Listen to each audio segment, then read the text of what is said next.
Assalamualaikum warahmatullahi wabarakatuh.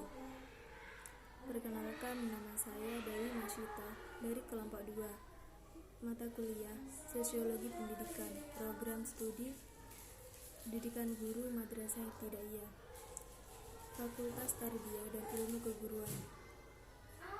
Di sini saya akan menerangkan tentang peran sosial guru di dalam pendidikan, di dalam lembaga kependidikan, serta peran sosial guru sebagai bentuk profesi. Sebelumnya saya mengucapkan terima kasih kepada Bapak Bahrul Munib, SHI MPDI, selaku dosen pembimbing mata kuliah Sosiologi Pendidikan tahun 2021. Pertama, saya akan menerangkan tentang peran sosial guru di dalam pendidikan. Sebelumnya, saya akan menerangkan apa arti dari guru tersebut. Guru merupakan seseorang yang dijadikan sebagai patokan dalam hal pendidikan atau dalam ruang lingkup suatu proses pembelajaran. Banyak hal yang harus diperhatikan dalam melakukan sesuatu, karena seorang pendidik harus memiliki suatu kompetensi yang profesional agar dalam menjalankan suatu proses pembelajaran bisa terlaksana dengan baik atau lancar. Jika proses pembelajaran tersebut sudah lancar, maka peserta didik pun akan mencapai atau mendapatkan apa yang diinginkan, seperti berhasilnya mendapatkan ilmu yang bermanfaat, lebih cerdas, lebih aktif, dan lebih kreatif. Menyangkut tentang profesional guru, salah satunya adalah seorang pendidik harus profesional dalam memerankan sosial guru yang berada di ruang lingkup pendidikan. Guru sebagai pelaku utama dalam penerapan program pendidikan memiliki peran yang sangat penting dalam mencapai tujuan keberhasilan pendidikan yang diharapkan. Peran-peran tersebut diantaranya: 1. Sebagai pendidik. Menurut Imam Al-Ghazali, pendidik adalah orang yang mengajar dan membantu siswa dalam memecahkan masalah pendidikannya. Sedangkan menurut kajian Islam, menurut Imam Al-Ghazali adalah pendidik adalah orang yang berusaha membimbing, meningkatkan, menyempurnakan segala potensi yang dimiliki oleh siswa, serta membersihkan hati seorang siswa atau peserta didik. Peran guru sebagai pendidik merupakan peran-peran yang berkaitan dengan tugas-tugas yang berkaitan dan dengan mendisiplinkan anak agar anak itu menjadi patuh terhadap aturan-aturan sekolah atau norma hidup dalam keluarga dan masyarakat. Tugas-tugas ini berkaitan dengan meningkatkan pertumbuhan dan perkembangan pada anak untuk memperoleh pengalaman lebih lanjut. Oleh karena itu, tugas guru dapat disebut pendidik dan pemelihara anak. 2. Sebagai pengajar dan pembimbing. Guru adalah seseorang yang pekerjaannya mengajar, maka dalam hal ini guru yang dimaksudkan adalah guru yang memberi pelajaran atau memberi materi pelajaran pada sekolah-sekolah formal dan memberikan pelajaran atau mengajar materi pelajaran yang diwajibkan kepada semua siswanya berdasarkan kurikulum yang diterapkan. Mengajar artinya proses penyampaian informasi atau pengetahuan dari guru kepada siswa. Guru harus bertanggung jawab atas hasil kegiatan belajar anak melalui interaksi belajar mengajar. Guru merupakan faktor yang mempengaruhi berhasil atau tidaknya proses belajar, dan karenanya guru harus menguasai prinsip-prinsip belajar di samping menguasai materi yang akan diajarkan. Dengan kata lain, guru harus mampu menciptakan suatu kondisi belajar yang sebaik-baiknya. Kegiatan belajar peserta didik dipengaruhi oleh berbagai faktor, diantaranya 1. Motivasi. 2. Kematangan atau hubungan peserta didik dengan guru. Nomor 3. Tingkat kebebasan. 4. Rasa aman. 5. Keterampilan guru dalam berkomunikasi. Kemudian yang nomor 2, peran pendidik dalam lembaga pendidikan. Di era perkembangan globalisasi seperti saat ini, seorang pendidik sangat dibutuhkan untuk berperan dalam lembaga kependidikan. Di antaranya yaitu 1. Menanamkan nilai kejujuran pada lembaga kependidikan. Saat di dunia pendidikan mendapat sorotan yang tajam dari berbagai kalangan, tidak lain karena banyaknya generasi muda, khususnya para pelajar melakukan tindakan-tindakan negatif seperti tawuran, perkelahian, pencurian, dan tindakan kekerasan lainnya. Kondisi ini menunjukkan bahwa ada sesuatu yang keliru dalam sistem pendidikan nasional, terutama dalam hal pendidikan karakter. Oleh karena itu, pendidikan karakter terus didengungkan agar selalu menjadi perhatian yang serius dalam lembaga pendidikan. Salah satu unsur terpenting dalam pendidikan karakter adalah kejujuran. Sesungguhnya orang yang memiliki sifat jujur akan dihormati dan dikagumi oleh orang lain. Untuk saat ini, sifat jujur merupakan sesuatu yang langka. Kasus yang biasanya sering terjadi yaitu seperti kebiasaan mencontek di kalangan siswa, korupsi di berbagai level, penipuan, penggelapan uang, dan kasus kriminal lainnya. Untuk itu, pendidik sebagai sentral dalam pendidikan memiliki peran yang penting dalam menanamkan nilai kejujuran pada anak. Nomor 2, menciptakan budaya religius di lingkungan pendidikan.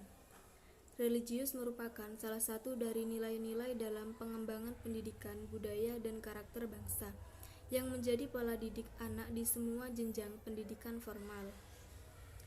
Nilai agama bagi anak adalah landasan dasar untuk anak dalam berkreativitas di kesehariannya, sehingga bisa menjadi filter atau penyaring alami terhadap sikap dan perilaku yang cenderung negatif.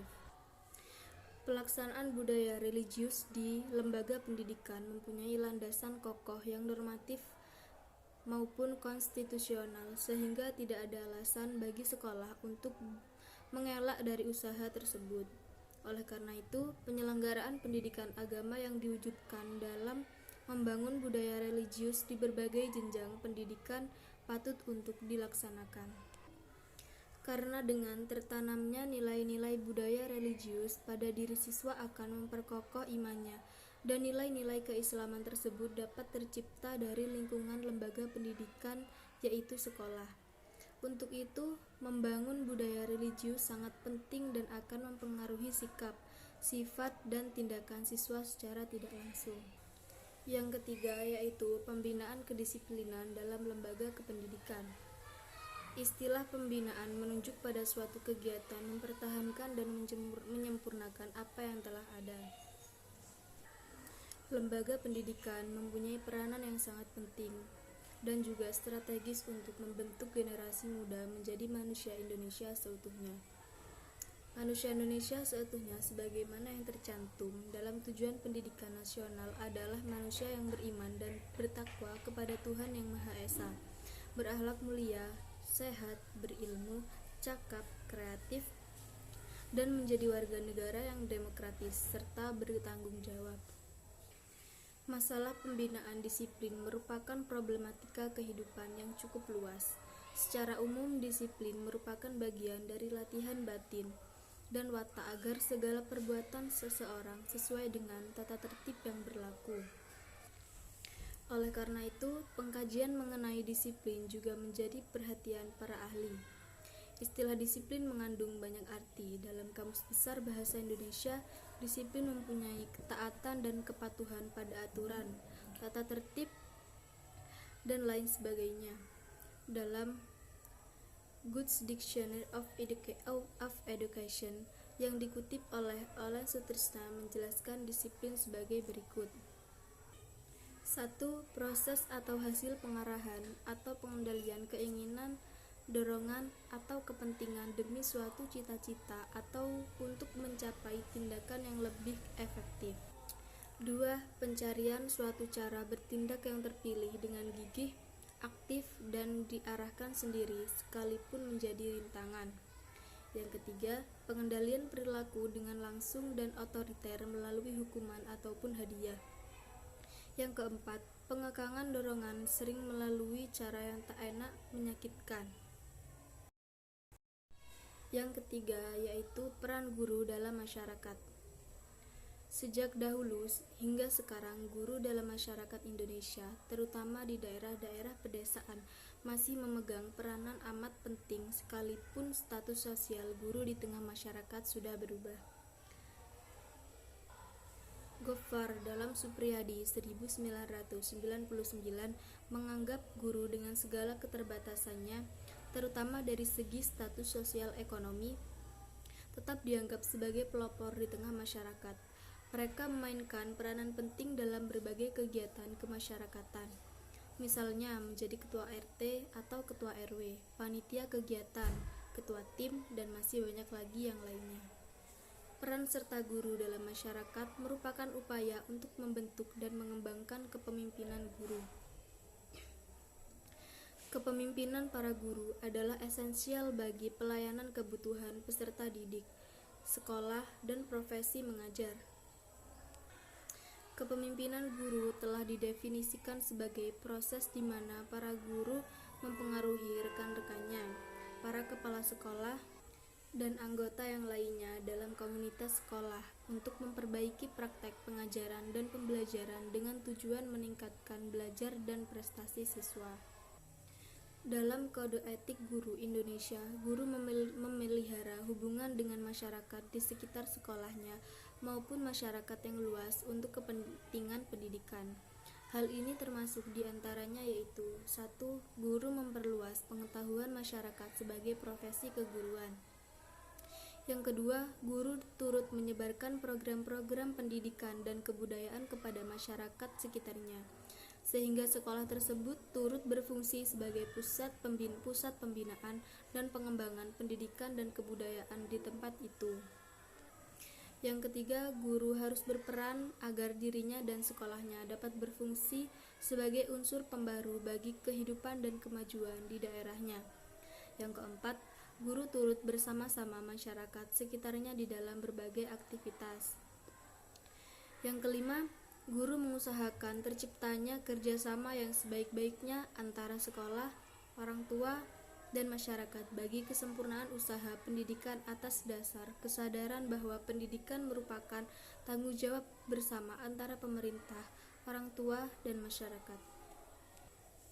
Guru sebagai intelektual di masyarakat tentunya lebih diharapkan sumbangsi terhadap perbaikan tatanan sosial dan budaya masyarakat, setidaknya tempat di mana tinggal.